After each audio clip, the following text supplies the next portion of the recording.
She did not stop to ask if it were or were not a monstrous. बेटा monstrous का मतलब होता है morally wrong, morally wrong, shocking. Joy that held her.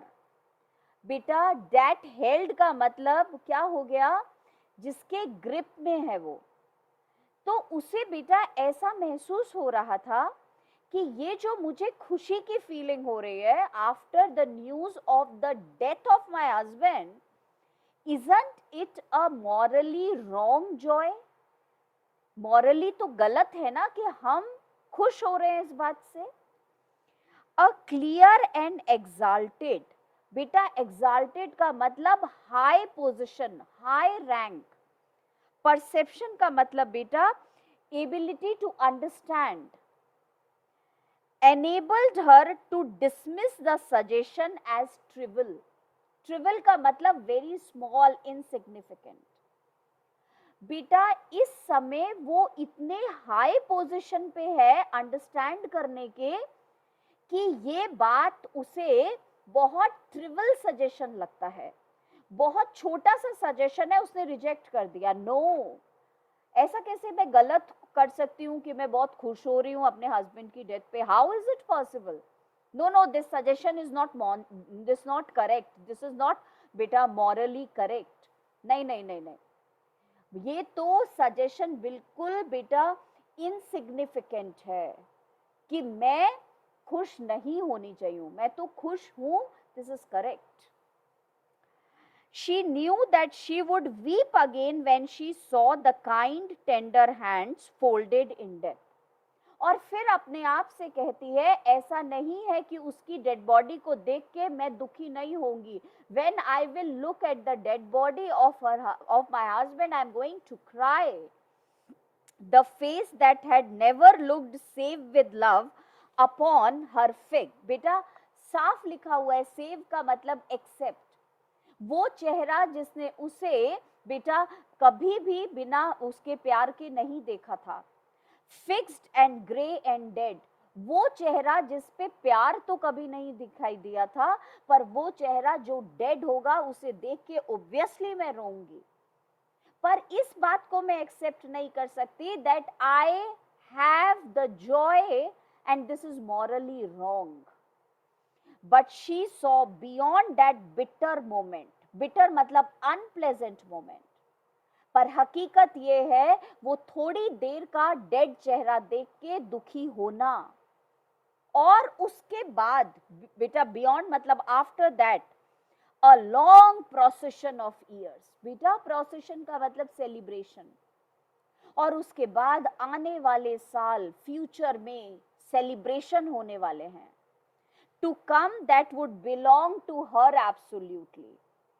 और वो बेटा मानती है कि वो फ्री होगी उन आने वाले ईयर्स में. इसीलिए वो फ्रीडम की जिंदगी जो मुझे मिलेगी वो जिंदगी मेरे लिए सेलिब्रेशन होगी. And she opened and spread her arms out to them in welcome. और बेटा अपने कमिंग ईयर्स को वेलकम करने के लिए हाथ स्प्रेड कर देती है. There would be no one to live for her during those coming years. बेटा अब उसे इतनी अच्छी फीलिंग हो रही है कि अब मुझे किसी के साथ नहीं रहना, किसी की बातों को सुनना भी नहीं है. She would live for herself. अब मुझे सिर्फ और सिर्फ अपने लिए जीना है. बेटा ये जो सेल्फ डिस्कवरी है ना, ये जो सेल्फ आइडेंटिटी है ना, ये सबसे ज्यादा इंपॉर्टेंट है, सबसे ज्यादा important. There would be no powerful will. Will का मतलब विश. मेरे से ज्यादा अब कोई और की विश पावरफुल नहीं होगी. बेंडिंग हर्स, जिसके सामने मुझे बेंड होना पड़ेगा, मेरी इच्छाओं को झुकना पड़े, उससे बड़ी इच्छा कोई भी नहीं होगी. मतलब ये कि मेल डोमिनेटेड सोसाइटी में जो हस्बैंड कहता था उसके सामने अपनी विश को बेंड करना पड़ता था, अपनी इच्छाओं को छोड़ देना पड़ता था, अब वो खुश हो रही है that I don't have to feel sad about it. In that blind persistence, बेटा परसिस्टेंस का मतलब कॉन्टिन्यूइंग, और ब्लाइंडली हम कॉन्टिन्यू करते जाते हैं अपनी इच्छाएं किसी दूसरे के ऊपर बेटा थोपना. We just impose our wish on the others. अब वो ये हस्बैंड वाइफ का रिलेशन नहीं है, वो हर रिलेशन में होता है. दोस्त हो, पेरेंट हो, रिलेटिव हो, हमारा हमेशा हमारा जो विश होता है हम चाहते हैं सामने वाला ऐसा ही कर ले. और कभी कभी हम ये भी मानते हैं कि हम तो तुम्हारे भलाई के लिए ऐसा कह रहे हैं. और बेटा ये अपनी आप दूसरे की भलाई के लिए कह रहे हैं, आप क्रूअली किसी को कह रहे हैं, पर ये बहुत ज्यादा एक पेनफुल चीज होती है.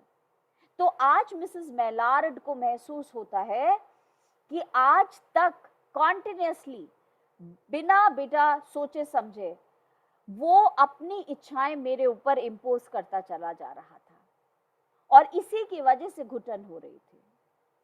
There would be no powerful will bending hers in that blind persistence with which men and women believe they have a right to impose a private will. बेटा private मतलब personal, will का मतलब wish upon a fellow creature. साथ वाले के ऊपर हम अपनी विश को इम्पोज कर देते हैं. अ काइंड इंटेंशन, हमारा इंटेंशन अच्छा हो सकता है, और अ क्रूअल इंटेंशन या क्रूअल हो सकता है, made the act seem no less a crime.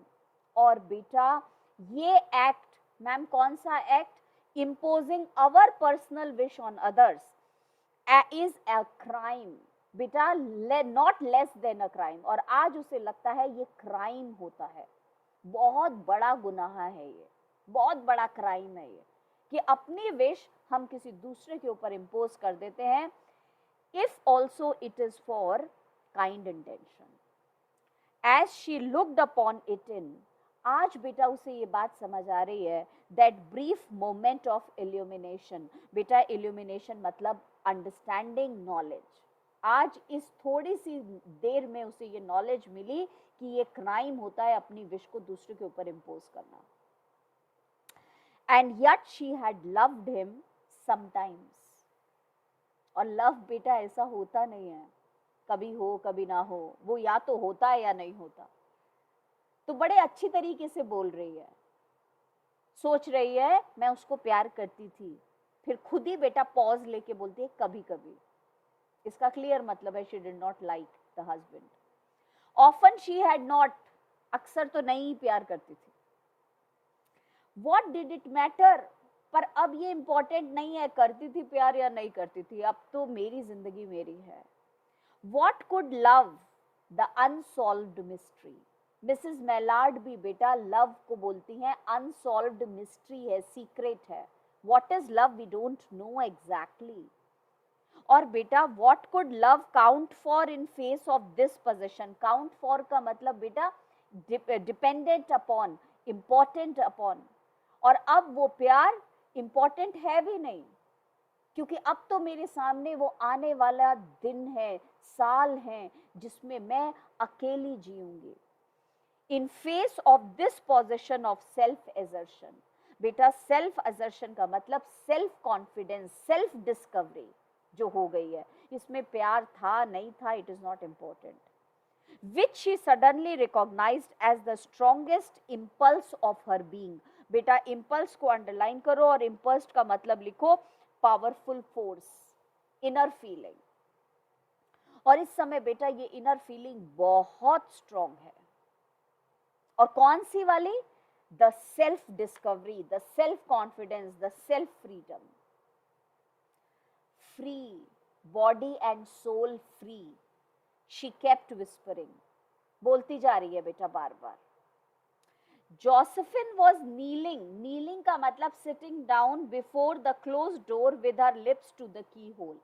बहन सोच रही है, ओ गॉड मेरी बहन ने कमरा बंद कर लिया, बताने कहीं मरी न जाए दुख में. तो बेटा वो कमरे के बाहर बैठी हुई है और धीरे धीरे बोल रही है प्लीज दरवाजा खोलो खोलो, बीमार हो जाओगी तुम ऐसे तो. बेटा lips to the keyhole, imploring का मतलब रिक्वेस्टिंग फॉर एडमिशन, मुझे अंदर आने दो. लूसी ओपन द डोर, बेटा यहाँ पे लूसी ओपन द डोर. अब नाम पहली बार आया है ना उसका, क्योंकि अब तो उसकी सेल्फ डिस्कवरी हो गई, अभी तक मिसेस मेलार्ड था. सिंबॉलिज्म देखो जरा. I beg, open the door, you will make yourself ill. What are you doing, Lucy? For heaven's sake, open the door. Go away. I am not making myself ill. बेटा उसने धीरे से बोला, नहीं मैं बीमार नहीं होंगी. No, she was drinking in a very elixir of life. और बेटा मन में सोचती है बीमार कैसे होंगी, मैं तो जिंदगी को पी रही हूं, और वो चीज जो मेरी सारी इलनेस को दूर करने वाला है. बेटा no, she was drinking in a very elixir. Elixir का मतलब लिखो magical liquid which cures illness. वो magical liquid which cures illness of life through that open window. इस ओपन विंडो से तो नया हॉराइजन दिख रहा है, नया फ्यूचर दिख रहा है, नई जिंदगी दिखाई दे रही है. ये तो सारी इलनेस को ठीक करने वाली चीज है. बेटा her fancy was running riot. Fancy का मतलब इमेजिनेशन, और सोच सोच के बेटा उसकी इमेजिनेशन, रॉयट का मतलब वाइल्ड हो रही है. बेटा इतनी खुशी हो रही है ना उसको, आहा स्प्रिंग सीजन आएगा कितना अच्छा लगेगा, समर सीजन आएगा कितना अच्छा लगेगा अकेली में. Her fancy was running riot along those days of ahead of her. Spring days, summer days, all sorts of days that would be her own. She breathed a quick prayer that life might be long. और मन में बेटा pray करती है, भगवान बहुत लंबी जिंदगी हो मेरी, क्योंकि अब मुझे अकेले जीना है. और बेटा सोचती है कल ही तो वो दुखी हो रही थी, पता है इतनी लंबी जिंदगी है, क्योंकि वो ऑप्रेस्ड होती थी अपने हस्बैंड के साथ. बेटा it was only yesterday she had thought with a शडर that life might be long. कल तो वो ये सोच के बेटा शिविर कर गई थी जिंदगी कितनी लंबी है. कॉन्ट्रास्ट, जब सेल्फ डिस्कवरी हो गई तो सोच रही है और लंबी जिंदगी होनी चाहिए. She arrows. बेटा अरोज का मतलब गॉट अप. एट लेंथ का मतलब after some time. And open the door to her sister's importunities. बेटा इम्पॉर्ट्यूनिटीज का मतलब लिखो रिपीटेड रिक्वेस्ट. परेशान हो गई, वो चाह नहीं रही थी उठ के नीचे जाऊं, इमेजिनेशन में खोई हुई थी, पर बहन बार बार कह रही है दरवाजा खोलो खोलो, तो बेटा उठ के खोलती है. There was a feverish triumph in her eyes. पर बेटा अब वो जब बाहर आई है तो उसकी आंखों में ट्रायम्फ है, विनिंग, विक्ट्री वाली फीलिंग है. फेवरिश का मतलब uncontrolled. And she carried herself unwittingly. और बेटा उसने सोचा भी नहीं, उसकी चाल एकदम से प्राउड में बदल गई. देखो, and she carried herself unwittingly का मतलब अननोइंगली, बिना सोचे समझे, like a goddess of victory. She clasped her sister's waist. बेटा अपनी बहन का कमर पकड़ा, and together they descended the stairs. बेटा they started coming down the stairs. Richards stood waiting for them at the bottom. और रिचर्ड्स बेटा नीचे खड़ा हुआ था. अब आपको मैंने बताया है जब वो नीचे जाएगी वो फिर से बेटा प्रॉब्लम में फंस जाएगी. Someone was opening the front door with a latch key. और बेटा जैसे ही वो नीचे उतरती है तो सामने जो दरवाजे का हैंडल है, लैच की, वो बेटा लॉक खुल रहा था. It was Brentley Maynard who entered. और दरवाजा खोल के बेटा उसका हस्बैंड आता है. A little travel stained. Stained का मतलब tired. और बेटा ट्रेवल करने की वजह से थोड़ा थका हुआ दिख रहा है. Compositely. बेटा compositely मतलब वेल कंट्रोल्ड. वो घबराया हुआ नहीं है, उसका कोई एक्सीडेंट नहीं हुआ था. वो तो एक्सीडेंट जहां हुआ है बेटा उसके पास भी नहीं गया, वो कोई और आदमी था जिसका नाम रिचर्ड्स ने पढ़ लिया था. Carrying his grip sack and umbrella. बेटा अपना बैग और अम्ब्रेला लेके अंदर घुस रहा है बड़े आराम से, शांति से. He had been far from the scene of accident and did not even know there had been one. इसे तो पता भी नहीं था बेटा कि एक्सीडेंट हुआ है. He stood amazed. और बेटा ब्रेंटली जो है वो अमेज्ड, बेटा अमेज्ड का मतलब कंप्लीटली सरप्राइज्ड रह जाता है, क्योंकि आवाज सुनाई देती है, जोसेफिन चिल्लाती है बेटा, चीखती है. He stood amazed at Josephine's piercing cry, piercing मतलब sharp cry, at Richard's quick motion to screen him from the view of his wife. और बेटा रिचर्ड ये चिल्लाना सुन के पीछे मुड़ के देखता है, किसको देख के चिल्लाई? तीन चीजें एक साथ हुई. ब्रेंटली अंदर आता है, बेटा ऊपर से जो है वो वाइफ अपने हस्बैंड को देखती है, बेटा वो पूरी तरीके से शॉक्ड हो जाती है कि मेरी फ्रीडम जो मुझे अभी मिली थी वो चली गई, और बेटा वो कोलैप्स हो जाती है, गिर जाती है, और जोसेफिन जो है वो चिल्लाती है, और रिचर्ड्स मुड़ के देखता है, ओह ब्रेंटली आ गया. तो बेटा ब्रेंटली के आते ही उसकी वाइफ ने उसे देख लिया, और वो इतने शॉक में आ गई, वीक हार्ट उसका है ही बेटा, कि उसका जो है वो हार्ट फेल हो गया. शी फेल डाउन उसको देख करके अपने हस्बैंड को, क्योंकि अब वो नहीं जाना चाहती है इस बेटा प्रॉब्लम में दोबारा से, इस ऑपरेशन में दोबारा से. और अगर शायद रिचर्ड उसके सामने खड़ा होता तो उसे ये झटका एकदम से नहीं लगता वाइफ को बेटा. But Richards was too late. पर रिचर्ड मुड़ने में थोड़ा टाइम लग गया बेटा, और एक लुक उसने ले लिया, देख लिया कि मेरा हस्बैंड तो वापस आ गया. वो शॉक बर्दाश्त नहीं कर पाई. डॉक्टर्स को बुलाया बेटा. When the doctors came they said she had died of heart disease. Heart collapse हो गया, डॉक्टर्स ने चेक करके बताया. और सब लोगों ने सोचा जॉय दैट किल्स. इतनी खुश हो गई, इस खुशी को बर्दाश्त नहीं कर पाई और हार्ट कोलैप्स हो गया. और बेटा ये आयरनी है, क्योंकि हम जानते हैं वो इतना दुखी हो गई कि उसका हार्ट कोलैप्स कर गया. एंटी क्लाइमेक्स भी बोल सकते हो उसको बेटा, आयरनी का. Fine. Now we have our notes with us. कल बेटा मैं क्रॉसिंग द बार कराऊंगी, आप रेवरी लेकर के बैठोगे. आज बेटा the story of an hour का मैंने पीडीएफ भेजा है, जरा देखो उसको, थोड़ा सा रीड कर ले हम. Discuss the appropriateness of the title of the story. How can we connect the idea of a short period of time to story's main subject, death? तो बेटा डेथ की थीम कैसे थी? ये जनरल इंट्रोडक्शन है बेटा, अगर लॉन्ग आंसर आता है तो इंट्रोडक्शन हम लिख सकते हैं. The story of an hour was written by Kate Coppin on April 19, 1894. It was originally published in Vogue on December 6, 1894 as The Dream of an Hour. The title of the story is significant, important, as it reveals the life-changing events that can take place in such a short period of time. Coppin explores the entire range of Lausie's emotions, anxieties and psyche.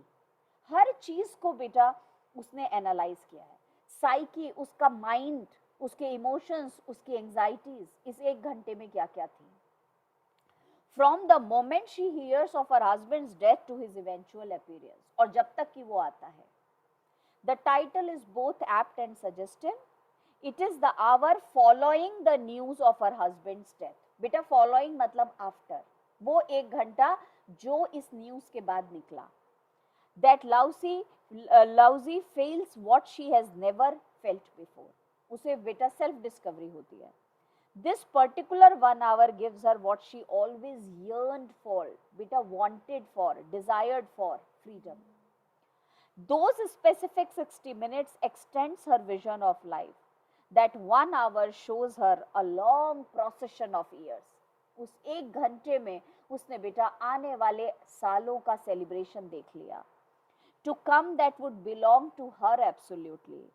In 1 hour, Lucy learns to carry herself unwittingly like a goddess of victory.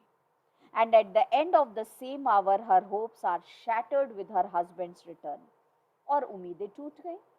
बेटा thus the 1 hour becomes most important time in Lucy's life. ठीक है. कल बेटा इसके आगे के notes भी हम शेयर करेंगे and we will read it and we will also do Crossing the Bar poem, छोटी सी है, कल बेटा उसको कंप्लीट